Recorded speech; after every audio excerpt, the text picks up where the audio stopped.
Hey guys, welcome. I wanted to take a quick moment here to publish a response to a video that I saw go up briefly on the Anarchast YouTube channel. The video was mysteriously deleted shortly after it was published. I was able to locate and download an audio-only version of the talk, which I will upload and share separately to our YouTube channel to hopefully preserve the conversation, because I think there are some interesting points worth discussing here and some interesting contradictions highlighted in a lot of the alt-right thinking going on right now. So here I want to take a moment to pull out the highlights and talk to the specific points. But really getting down to it, like a lot of the, we're here in Acapulco, you came last year to Acapulco, and a lot of people are like, well, she's not an anarchist because of what some of the things she's doing. And actually, I'm not totally sure myself exactly what you would call yourself. And I think to start off, because you kind of have like a lot of the alt-right sort of followers as well, right? But you don't necessarily call yourself alt-right, right? No, I mean, it's gotten to a point where I don't know if any of these labels fit me, because at the beginning of the election, alt-right meant like this new kind of right wing that rejected neocons. And I was like, yeah, anti-establishment, bring it back to the real right wing that wants smaller government, more nationalist policies. But then that just spiraled out of control and became the whole Charlottesville kind of situation, where it's like you have genuine people that, I wouldn't say necessarily Nazis, but certainly white nationalists that are focused on white racial politics. And then you have like the regular conservatives, who I definitely don't identify with. I mean, I'm not a fan of what conservatism has become. It's not really conserving anything except their votes and election kind of hopes. And then there's libertarians, who the party has really spiraled out of control, and anarchists, who I appreciate and love, and I love the philosophy, but the problem with all these groups is I'm stuck between this pragmatism and the philosophies that I love, which are libertarianism and anarchy. I find them to be the most moral philosophies. Non-aggression principle, I don't see really good arguments against it when it comes to, like, when you're just looking at the books. Right? I don't see a reason why the government should be able to take half my income. I don't see a good reason for that at all. And if I could stop that from happening and get rid of the government totally, that's what I would want. However, I'm living in this world where I want the most change I can make for a smaller government in a pragmatic view, though. And I don't think just checking out and saying anarchy or nothing works. And I know that's why you don't call me an anarchist, is because I say stop immigration into welfare states, it'll shrink the state, and you say it's an aggression against the immigrants. So, right. Yeah. So Lauren loves the non-aggression principle, the idea of the non-aggression principle. She loves the principles of anarchism, but they're just not pragmatic. She just doesn't think they'll work. She doesn't think they're enough. She doesn't think that holding oneself to an ethical framework of nonviolence or the non-initiation of force will be effective enough to enact change that she wants in the world. So force is justified. I mean, that's the summary, right? It's the non-aggression principle. The initiation of force is always wrong. It's not the less aggression principle. It's not the pragmatic aggression principle that states that your personal predictions on the future and how fast you're going to achieve whatever personal goals you have for the world, if you're not going to get those fast enough, well, you can use a little aggression here against innocent people, here and there. No. That's not consistent. That's not valid. It's not that that's less pure. It's that it is wrong. It is invalid. It is anti-non-aggression principle.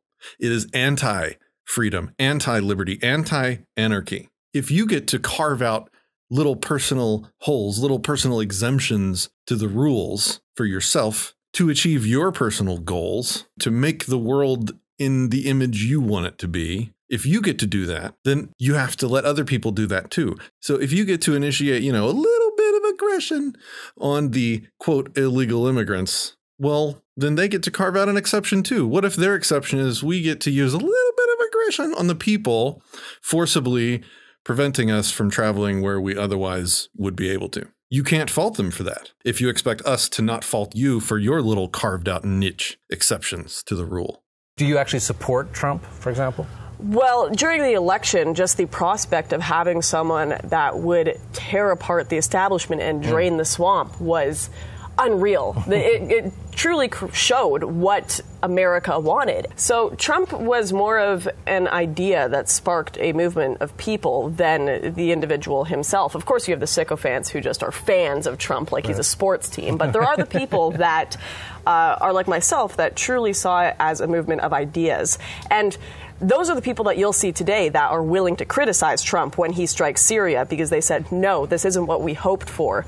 We wanted someone who said he wasn't going to go back into the Middle East, which Trump did say many times. He agreed with Ron Paul. He said that it was stupid and a waste of money when Obama was going into the Middle East again. So it's been very disappointing to see some of Trump's actions lately, for sure, sending troops in Afghanistan, striking Syria. And the people who believed in the ideas will criticize Trump on that, but then, of course, you have the sycophants that just support him no matter what. So my opinion on the whole Trump issue is it was an idea that I hope still resonates with people, but I am seeing it start to fade away, and that glimmer of hope is going away. I'm still supporting him because of how much he still pisses off the mainstream media, and he seems to piss off all the right people.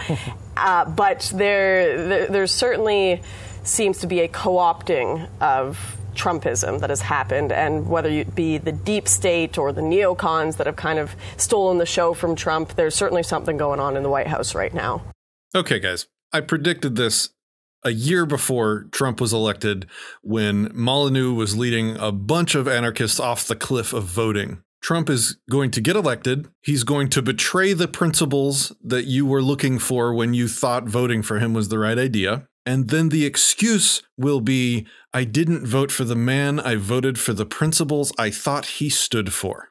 So when Trump goes off the rails, as every single politician ever has, that's not on me, because I voted for the principles, not the man, not Trump. So when Trump stops acting with the principles I wanted elected, I no longer support him. I withdraw my support. Sorry, that's not how it works. Your principles were not on the ballot. The man, Donald Trump, was. You didn't vote for your principles. You voted for the man. You voted for Donald Trump.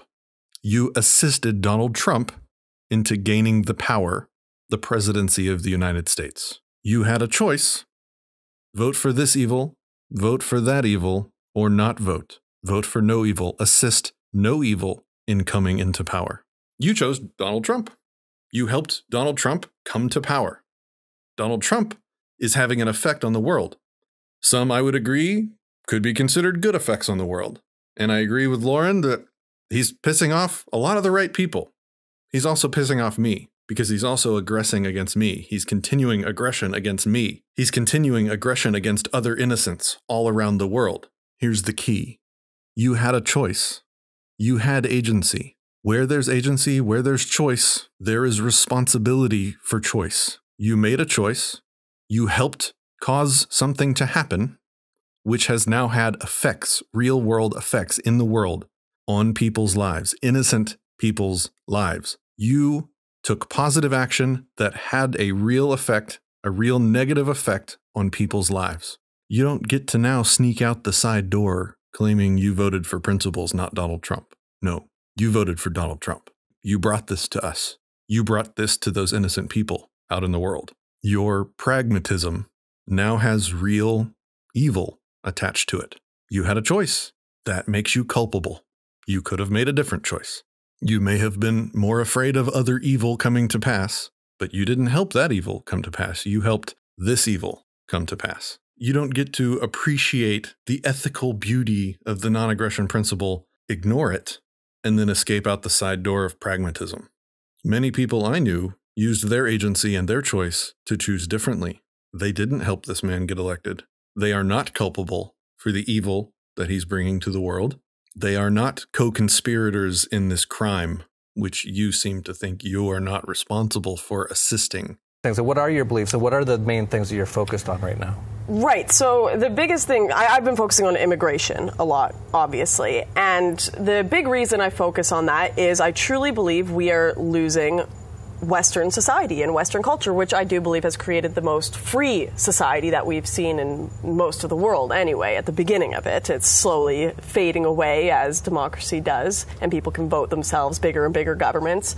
But a lot of that happening with voting bigger and bigger governments is specifically because of mass immigration. People come into the country with very little and also with very few of the same ideas as the people originally living there. If someone from a communist country, for example, moves to Poland, they're going to want more communist policies, whereas the Poles have fought hard against communism, so they are obviously more so against it.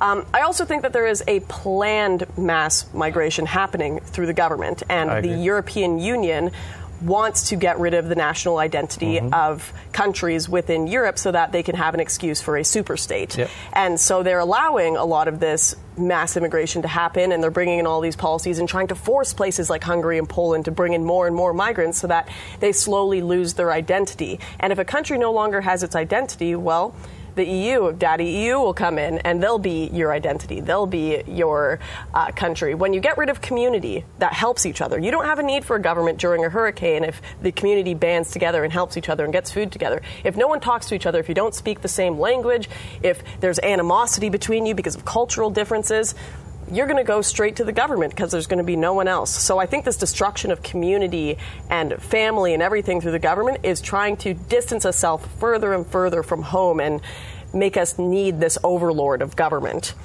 So we're only a couple weeks after the tragedy in Houston with the flooding, the natural disaster that caused many people to lose their lives and many others to be injured and trapped. I live a few hours north. I have direct experience with friends that drove down to help. They drove down to help people of all colors, and they did help people of all colors, all walks of life, all socioeconomic strata, people they didn't know, in direct contradiction to this prediction of hers. My friends personally drove down to help people they didn't know that were nothing, that couldn't be less like themselves. And through that very act actually brought everyone closer. She's wrong. And this exaltation of Western culture has its place, but it also can be taken too far. Maybe Western culture, like all other cultures, was a phase.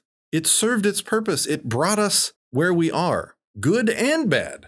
It brought the culture we have today, including the largest, most intrusive government of all time, including an entire liberal college infrastructure that despises most of its principles. You don't get to carve out the benefits of Western civilization and say that the rest was, not part of it. What's to say that we should be trying to move forward into the future with a new kind of culture, one of freedom and individualism and property rights and non-aggression? I like that culture. That culture is the future. That culture is certainly not Western. Now, the argument would certainly be made that, sure, Western culture was a needed stepping stone to get there, but it also had its problems and its evils that we need to evolve beyond. So what you were doing there in the ship, trying to block some people from going from Africa to Europe, no matter what the reason is they were going, if you were trying to stop them, you really don't have any right to stop them from a voluntarist angle. What would you say to that? Like Fair, and I'd say that's our fundamental disagreement. Yes, right. Is So I'm willing to break that to defend. I'd rather defend my freedom and as much as possible, rather than give it all up simply because I want to subscribe to this kind of book club purity, which I respect. I respect that you do subscribe to that purity, but I can't do it because I have hopes of having a family and a future for Western society. Book club purity. Book club purity. Rights are nothing more than a reciprocal understanding in two sentient beings' minds. I will not aggress against you if you afford me the same respect. I won't rob from you if you don't rob from me. If you rob from me, well, all bets are off. I can defend myself with force, justifiable force. Book club is an insult, not an argument. And her insult to Berwick was much more tame than others I've heard her hurl towards the people that hold to ethics in the face of challenge rather than fold from their fears of their predictions of the future. So rights are a reciprocal agreement between people. If you get to break it, so do they. If you get to aggress against them, They get to aggress against you. Now no one has rights. That's how it works. Rights are not a fundamental law of nature. No hammer of the gods falls on your head when you punch someone. If you tell the world that Lauren Southern says it's okay to use force against people when they do things and go places that she doesn't want them to, especially on land that she doesn't own and people she has no right to control, guess what you've just told the world? We don't have to respect you. We don't have to respect your right to not be attacked when you want to go somewhere. And I would give up a little bit of my purity to do that. This book club, this purity that you condescend so frequently, is the very thing that protects you. It's the source of your rights. So maybe rather than insulting the people, the few people that are actually trying to live as ethically as possible in this life, maybe you could look at trying to distinguish yourself from every other despot in history that has carved out for himself exceptions to the rules for their goals and for their fears based on their future predictions. You could be like all of humanity ever has, or you could be better. These cultural issues are not going away. And even if you get a fully free society that's running on Bitcoin, that has its total free markets, if enough people come from a statist society, you're just going to have a McCaliphate. You're just going to have your McDonald's only serving halal, and you'll still be whipped on the street by people who don't believe in the non-aggression principle because not necessarily. You decided to drink on a holy day. Pragmatism. What is pragmatism? It's her personal opinions on what will or will not achieve her personal goals fastest. What is ethics? Something you can objectively apply logic to determine right and wrong. You can look at an action, apply logic, and find out if that action was ethical or not, was moral or immoral. There is no objective means to determine pragmatism. It's Lauren Southern's opinion. Her opinion is that your efforts to be an actual good person are not going to be effective enough for her. So she gets to attack people, innocent people. But if we get to a point in Europe where we are getting to where the Muslim birth rates are so much higher than the native European birth rates, and their culture is so much stronger, where you have whole towns like Markslow that have just been taken over and it's just Turkish flags all over the place, there's not going to be a gun beside you to protect you. You're going to be standing alone. Oh, you mean like now? Like here in America, where I'm so surrounded by Western cultural justice warriors and voters that I can't live free? You mean I have to sort of mutter under my breath that I have fundamental ethical differences with being ruled and controlled every day of my life by people like yourself that vote to have me controlled by orange reality stars with terrible hair? Oh, you mean like now, where the entire culture I'm embedded in is one of control, not of freedom?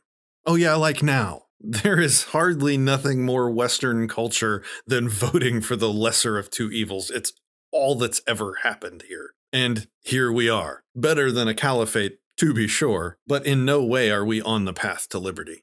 From an anarchist perspective, I would just leave that place. I wouldn't start killing Muslim people to stop it. Right? Well, no, I wouldn't agree with killing people either. That's why the solution isn't just fire your guns. Of course, if you're attacked, you fire back. But the solution now is to stop people with, I'd say, very statist ideas from coming into your country in the first place and trying to create a bigger government and a more oppressive society. Wait. I'm sorry. Can you tell me again how you stop the people from coming into your society? Is it by shooting at them if they cross the border without your permission? Okay, I just wanted to clarify. You're not waving nasty gram signs at them to convince them to turn around and go back to Mexico. You're threatening to shoot them if they walk across a line in the sand that you've merely imagined exists. So don't talk about it like it's some harmless process. There are real victims at these borders. I've had guns pointed at me and I was born here. I just drove too close to your imaginary line. It's evil and it's not hard to see. It's a really tough question. That's why I don't like to get too carried away of demonizing anyone who's trying to find the solution, and you're trying to find it, and then you're breaking what would be the NAP in that instance.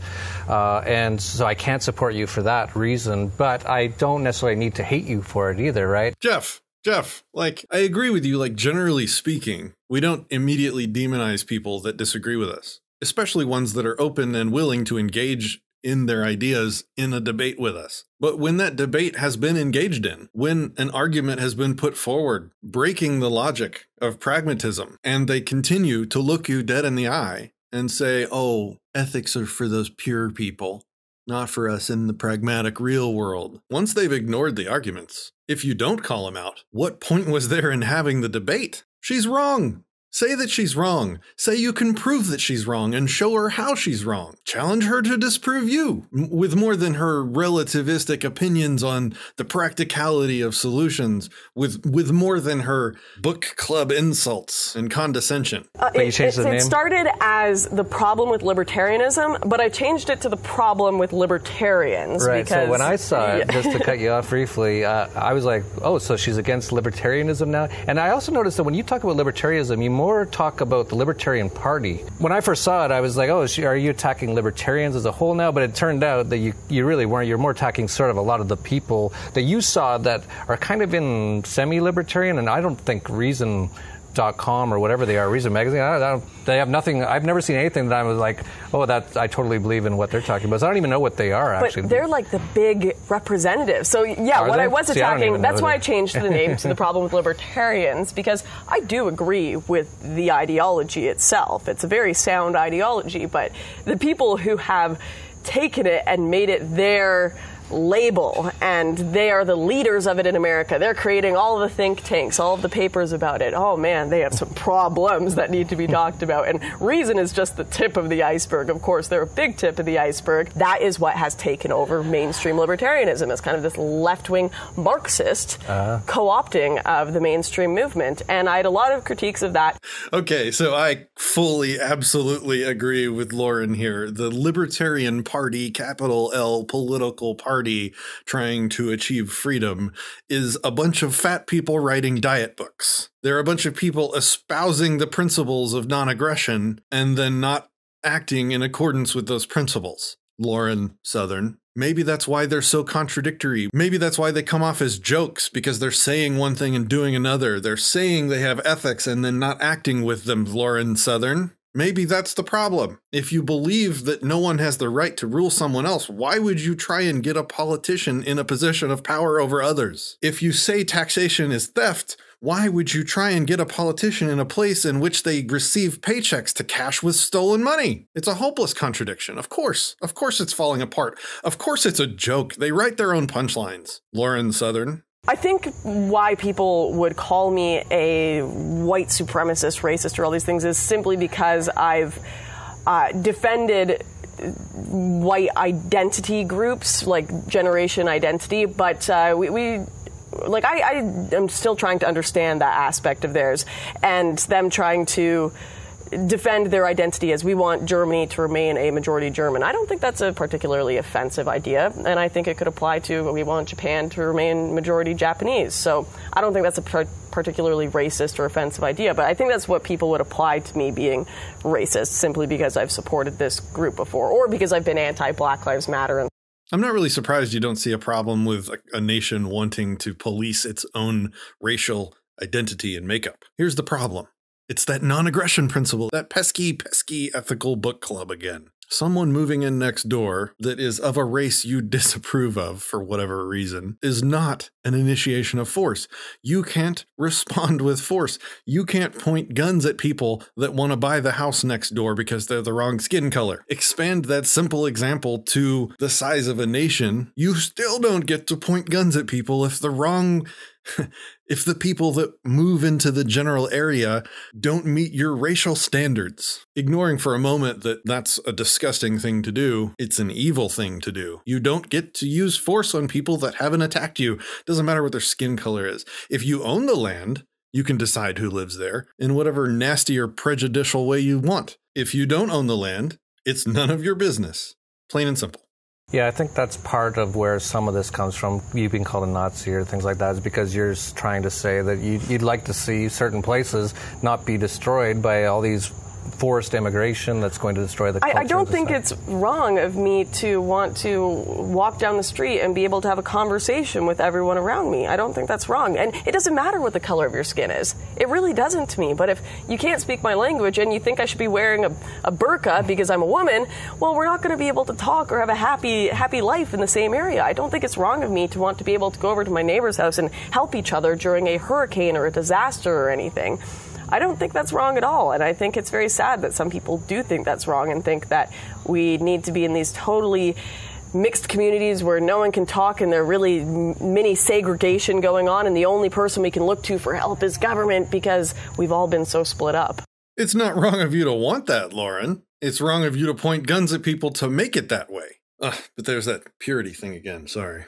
Anarchists believe in self-defense, and so what Lauren's saying is that she believes this is a form of self-defense from what the governments are doing, and the crony capitalists are working with the governments. They're using extortion, taxation, violence, the guns of government to stop people from stopping these things from happening, to make these things happen. So what I guess Lauren's saying is she's bending some of the nap back because it's self-defense.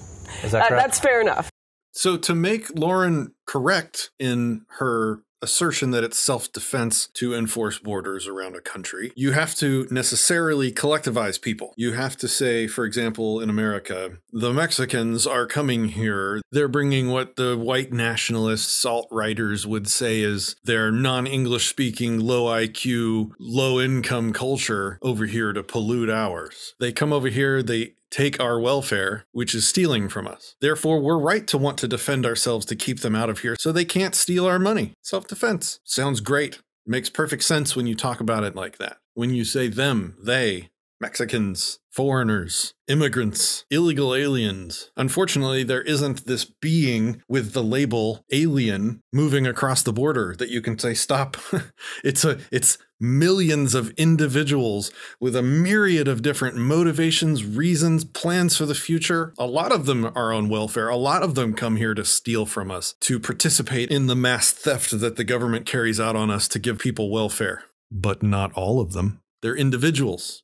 Some are here for those reasons, which we would be rightful in defending ourselves from. Some of them are coming here to be upstanding, productive people that want to live their lives free, in a freer place than they're coming from. Those individuals, we have no right, no capacity, no ethical excuse to use force to prevent from going wherever they please. They're not coming here to join the band of thieves. They're other humans like yourself that hold to a mutual respect for rights. Some would even say compliance with the non-aggression principle. Government doesn't deal in individuals, though. Government deals in collective terms. Anyone not ordained American. There is no government lever to pull that will treat people trying to come here as individuals, to evaluate whether or not they're coming here to be a leech or to be a peaceful, productive person. There is no ethical lever. It's just more collectivized control. I will not be a part of that because I want to be a good person, because I hold to a mutual respect for rights, because I hold other people to respecting my rights, an expectation I don't get to have